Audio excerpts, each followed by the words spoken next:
There is a photograph that keeps appearing in discussions about weight in America. It was taken at a public beach in New Jersey in 1965. Hundreds of people, swimsuits, sunshine. And almost nobody in that photograph looks the way the average American looks today. Not one person in that crowd was tracking macros. Not one of them had downloaded an app to monitor their sleep cycle's effect on cortisol.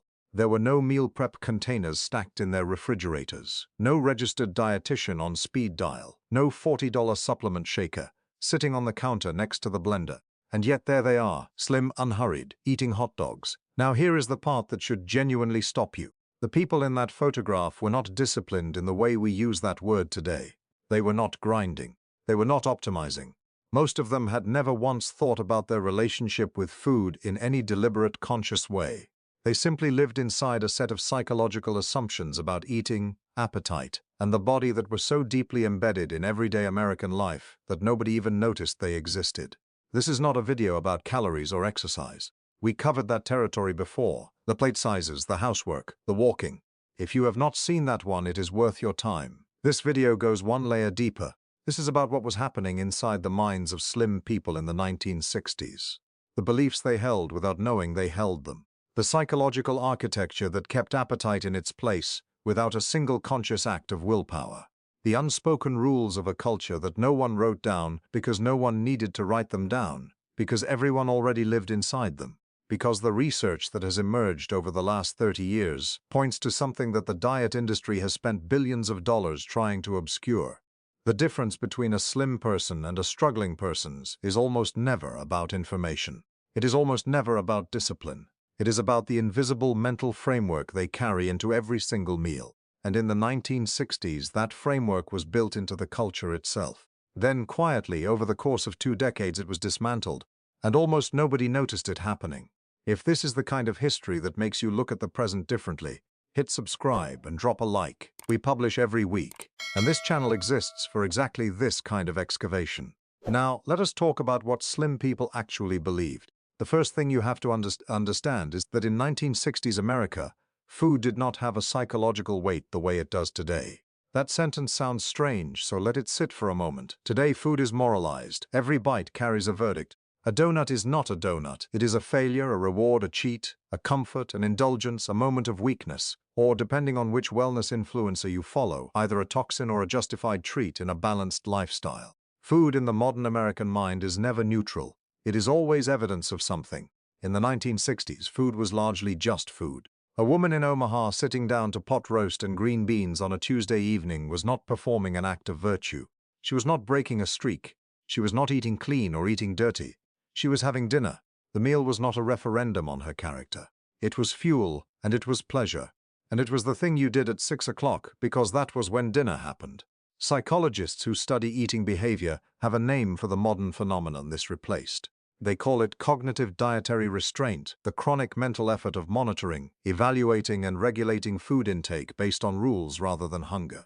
And the research on cognitive dietary restraint is striking. Studies published in the journal Appetite and replicated across a dozen research institutions have consistently found that people who score high on dietary restraint, meaning people who think about food rules a great deal, are significantly more likely to overeat than people who score low. The thinking about food turns out to be part of the problem. The monitoring, the categorizing, the guilt, the reward thinking, all of it activates psychological mechanisms that make eating more, not less, difficult to regulate. The slim person in 1965 who never thought twice about her pot roast was not exercising restraint. She was experiencing something the researchers call intuitive eating before that term was invented. She ate when hungry. She stopped when full, and because food carried no moral charge, the stopping was easy. There was nothing to rebel against. There was no forbidden quality to anything on the plate, and therefore no psychological pressure building beneath the surface, waiting for a moment of tiredness or stress to blow through whatever wall of willpower she had constructed. She did not have a wall. She did not need one. Now here is where it gets more specific and more uncomfortable for the modern reader, because the psychological relationship with food in the 1960s was not just about the absence of guilt. It was built on a set of structural beliefs that shaped behavior at the level of habit rather than decision. The first was the belief that meals had edges. This is so simple that it sounds trivial until you examine what it actually meant in daily life. In 1965, a meal had a beginning and an end. Breakfast at 7, lunch at noon, dinner at 6. Between those edges, the kitchen was not a resource, it was a room. You did not wander through it looking for something to take the edge off. You did not stand in front of the open refrigerator at 10:30 in the morning, trying to decide if you were actually hungry or just bored. The edges of the meal were so culturally enforced, so thoroughly embedded in the daily rhythm of a household, that the question of whether to eat outside of them almost never arose. Research from the Salk Institute published in the journal Cell Metabolism has found that most Americans today eat across a window of 15 or more hours, meaning their first calorie of the day arrives within an hour of waking and their last arrives within an hour of sleeping. The slim Americans of 1965 were, without knowing it, eating within a window of roughly 10 to 11 hours, not because of any dietary protocol, because that was simply how a day was structured. The psychological consequence of meals with edges is that hunger becomes a clean signal. You feel it. You eat. The signal resolves. Because you are not eating continuously throughout the day, the hunger that arrives before a meal is unambiguous. The body is speaking a language the brain can hear clearly. Contrast that with the modern experience of grazing, where hunger and fullness exist on a continuum that the brain has lost the ability to read precisely. And the difference is not one of discipline. It is one of signal clarity. Drop a comment below and tell us, do you remember your family having a strict meal schedule growing up? Because what you experienced in that household is more relevant to your metabolic history than almost anything else. The second structural belief was about the purpose of eating, and this one is where the psychological gap between 1965 and today is perhaps the widest. In the mid-1960s, the primary understood purpose of food was nourishment with pleasure as a natural companion. Food tasted good, meals was enjoyed, Sunday pot roast was an event. But the meal existed to sustain the body and to bring the family to the table. It was not primarily a form of entertainment, it was not a hobby, it was not a social media event, and it was not crucially a coping mechanism for emotional states. The psychology literature on emotional eating, eating in response to anxiety, boredom, loneliness, stress or sadness rather than hunger, is now extensive. A landmark review published in Psychological Bulletin examined 68 studies on the relationship between negative mood and food intake, and found a consistent pattern. People who use food as emotional regulation eat more calorie-dense foods in larger quantities when emotionally activated, and they tend to do so outside of regular meal windows. This was not the dominant pattern in 1960s America, not because people were emotionally healthier or less stressed, but because the cultural tools available for emotional regulation were different. You called a neighbor, you sat on the porch, you went for a walk around the block, you complained to your husband or your wife or your sister. Food was not the first instrument you reached for when the day went wrong, because the cultural scaffolding for reaching for it, the convenience, the constant availability, emotional marketing, had not yet been built. Consider what the average American evening looked like in 1965 compared to today. A family in Cincinnati finishes dinner at 6:30. The kitchen closes. The evening is spent talking, reading, perhaps watching one of 3 available television channels, without a snack bowl in reach, because the snack bowl was not yet a standard feature of the American living room. The hand had nowhere to go, the mouth had nothing to reach for, and the body, satisfied from dinner, was not being asked to field a dozen competing signals about whether it was hungry or bored or anxious or simply in the habit of chewing. By 1990, that same evening looked entirely different. The kitchen was open. The refrigerator was stocked with things that required no preparation. The snack industry had expanded to fill every gap in the American day, and the television, now showing 40 channels, had learned to place food advertising at maximum frequency during prime viewing hours. Not advertising food as nutrition, but advertising it as the reward for a hard day, the companion for a lonely evening, the punctuation mark at the end of a stressful week. The food industry understood this before most people did. Between 1970 and 2000, the framing of American food advertising shifted from nourishment-based to emotion-based with remarkable precision. By 1985, the dominant advertising language for snack food was almost entirely about reward, comfort, and mood management. You deserve this, you earned this, make yourself feel better. The food was repositioned from sustenance to therapy, and the psychological effects of that repositioning are still accumulating today. The third belief was subtler, and it has to do with what the slim person in 1965 thought about her own body. She did not in general think of herself as someone who was managing her body. She thought of herself as someone who lived in her body. That distinction sounds philosophical. it is actually profoundly practical. The modern approach to weight, the calorie counting, macro tracking, weigh-in on Mondays approach, treats the body as a system to be managed from the outside. The person stands apart from the body and administers it. They make decisions about what it is allowed to have. They impose structure on it from above. And the research on what this does to the brain's relationship with hunger is not encouraging.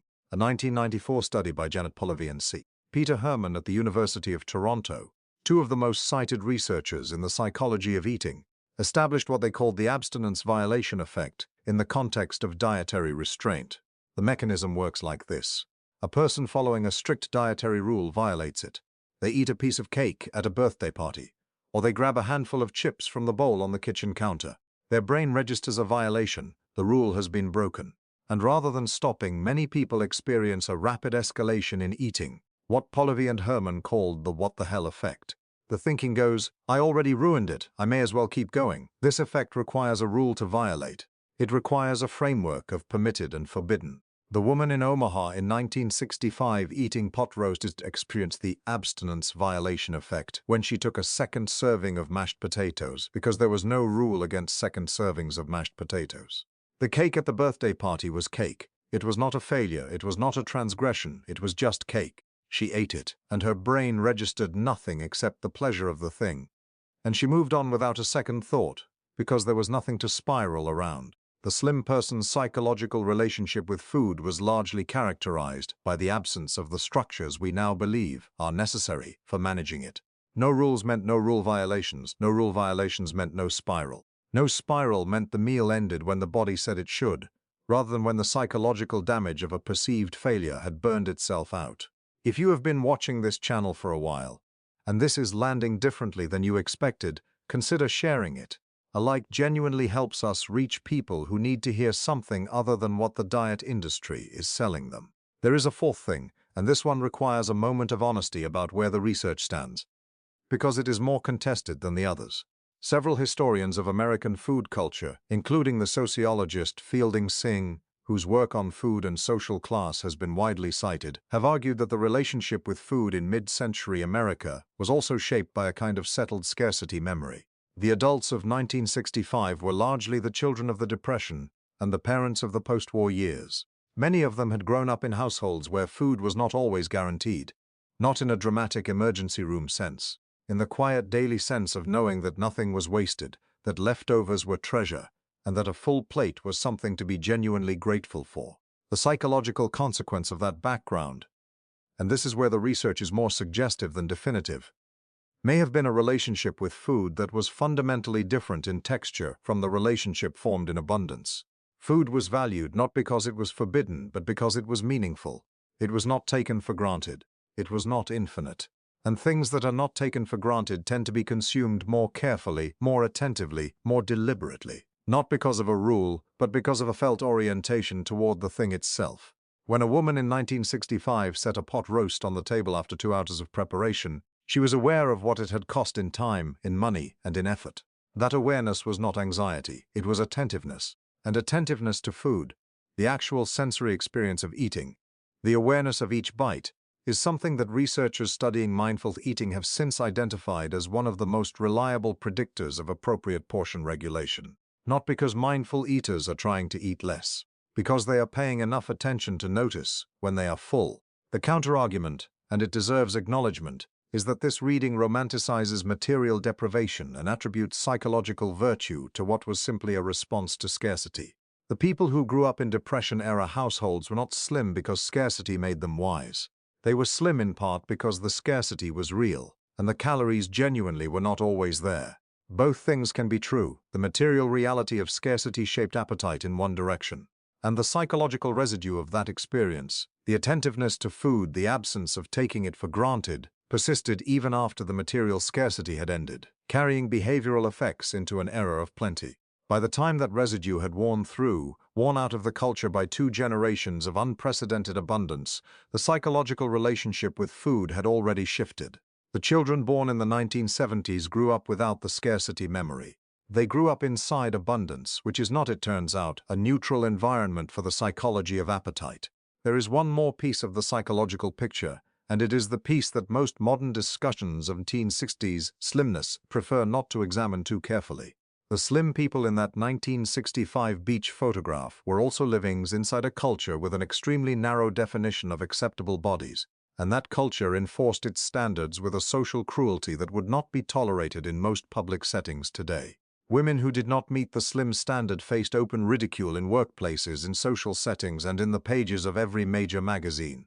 The pressure was not invisible. It was structural, relentless, and often deeply unkind. Some portion of the behavioral psychology we have been describing, the intuitive eating, the absence of the abstinence violation effect, the lack of food as emotional coping, was underwritten by something far less benign. The social cost of not conforming was high enough that many women maintained their relationship with food, not from a place of psychological ease, but from a place of fear. Cigarettes replaced snacks, in part because tobacco companies understood that fear and positioned their product as its instrument. Amphetamine-based diet pills were dispensed casually by family doctors who saw no ethical problem with prescribing stimulants to women who wanted to lose a few pounds. The slim silhouette of 1965 was real. The suffering behind some of it was also real.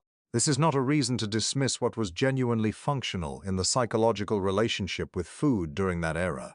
The intuitive structure of meal timing, the absence of moral charge around individual foods, the lack of emotional eating frameworks. All of these were real, and all of them produced real and documentable effects on how much people ate and how their bodies responded. But the honest account of this has to include the ugliness alongside the function. The past did not have it figured out. It had some things right and others catastrophically wrong, often at the same time, often in the same person. So what does any of this mean for the person standing in a modern kitchen, surrounded by a food environment specifically engineered to exploit every psychological vulnerability the researchers have identified? The research does not suggest going back. It suggests understanding the mechanism well enough to rebuild what was actually working, without reconstructing what was not. The meal with edges is reconstructible. Not as an act of rigid dieting. That is the wrong frame entirely, because the rules are the problem. As a deliberate structuring of the day around the actual signal of hunger, in a way that allows that signal to become unambiguous again.